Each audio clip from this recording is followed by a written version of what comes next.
আসসালামু আলাইকুম সবাইকে, কেমন আছেন সবাই? আলহামদুলিল্লাহ আমিও ভালো আছি।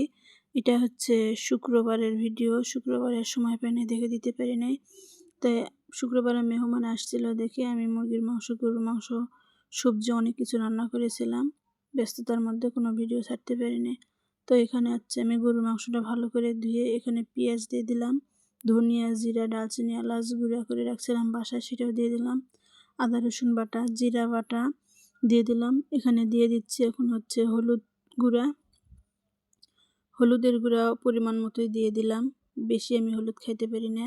আর দিয়ে দিলাম লবণ আমি একটু কড়াই খাই, এই জন্য লবণটা একটু বেশি দিয়ে দিয়েছি। লবণ দিলাম। আর হচ্ছে এখানে শুকনা মরিচের গুঁড়াও দিয়ে দিলাম। আর গরু মাংসতে তো মরিচ একটু ভালো না হলে টেস্ট হয় না, বেশি পরিমাণে দিতে হয়, না হলে ভালো হয় না। তো বেশি পরিমাণে একটু শুকনা মরিচের গুঁড়াও দিয়ে দিলাম।